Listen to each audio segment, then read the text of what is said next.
To imagine is to see things with your brain, things that don't exist yet. And imagination is like the muscles in your body. It's something that you can train. When children find a stick on the ground, they play and they can imagine it to be anything. But then we grow up and all we see is a stick. So who takes away all this great imagination that we all are born with? I believe that we only use a fraction of our potential imagination, and this is because of a series of limitations. One is being the senses, how they work.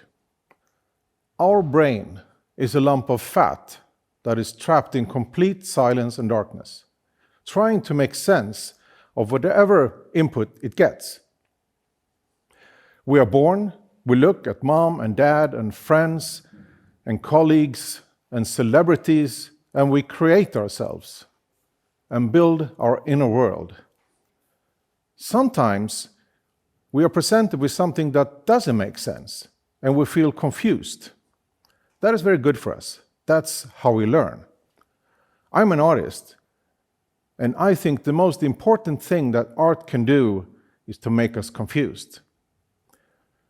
These are starlings, many thousands of birds, and no individual bird has a clue where they're all going. They follow an algorithm looking at the 7 closest birds, and if 2 or more flying in a new direction, you follow. These are humans, and no one knows where we're going. But if enough people do something, we all do the same. We follow another algorithm.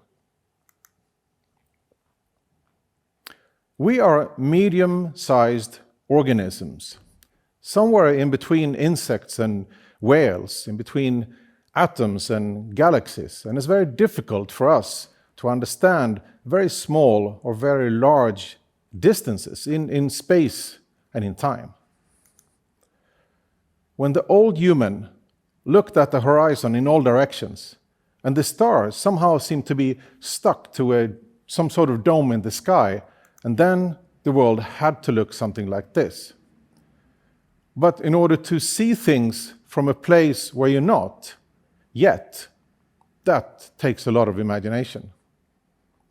We need to see things not from our own perspective, but from all perspectives at the same time. We need to see things not as they are, but as they potentially could be. I'm often impressed by human ingenuity and imagination, but more often I'm amazed how little imagination we humans seem to have.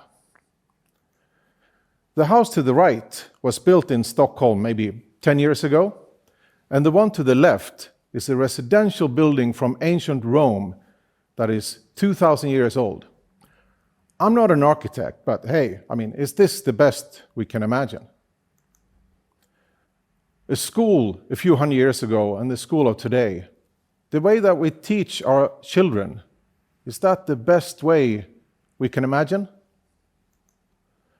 Or democracy, we get to choose between a few predefined sets of opinions, and then every few years they ask us to put a piece of paper in a box.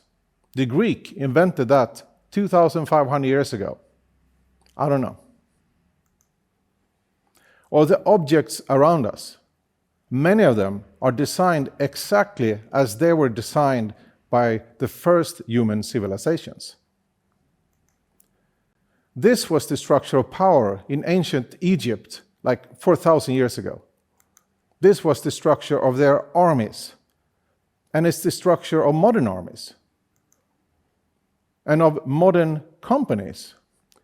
Why do we still organize ourselves like soldiers? Can we even imagine a different way?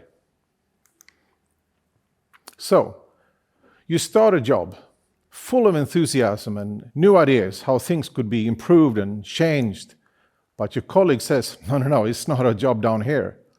New ideas come from people above. So you work yourself up in the organization, not because of your ideas, but because you do the job the way you're told. One day, your loyalty has brought you to the very top, and now you are the boss. And by now, you have totally run out of ideas because they have never been promoted. Or education. Is it a fun-packed adventure of challenges? Or is it more like a certificate that you can sit still and do as you're told for like 12 years? I mean, then you can qualify for a lot of jobs. These are modern pigs. We tamed them for 10,000 years. Today, they are hairless and compliant. They just stand there waiting to be food. This is a wild pig, and this one will not be food without a fight. This was us before civilization, when we lived with nature, until 8 or 10,000 years ago when we became farmers, until 300 years ago when many of us became industrial workers. And since not so many years, many of us today are computer workers. So we have built a new human habitat, a human biotope. And it's practical, it's convenient, but I don't think it's very good for new ideas. I think what we have is bad design. An example. Around the year 1900, cities like London and New York had fleets of electric taxis. And this was before a company called Ford came up with the idea that we should all drive our own car on gasoline. And that changed the human habitat all over the world. Villages and small cities became megacities with tall and expensive buildings in the middle and an endless urban sprawl where you simply cannot go if you don't have a car. So the whole world changed because of a few car companies and oil companies. Today, the world is changing again. We change as a species. We are merging with technology, and we are merging with the internet. And again, it's only a few companies that control this change. So, can we trust them to create the best future human digital habitat? It's not easy to think different than the system in which you live. It's not easy to be a feminist in Saudi Arabia. And it was not easy to be an atheist in medieval Europe, or to be anything but a communist in North Korea. Today, almost the whole world has confessed to a new belief, a new religion, which is the free market, the algorithms of profit and growth. We live and we think in this free market. And as long as there is a profit in fossil fuels, as long as there is a profit in more consumption or winning elections, is it even possible for us to fix the problems of today? Not so long time ago, we used to have slaves. Women couldn't vote. And smart people said, well, this is as good as it gets. We cannot imagine a better society. But there was one. These were the best phones that different phone companies could imagine in 2006. But in 2007, one company imagined a different phone, and everyone else followed, because there was a better way to make a phone.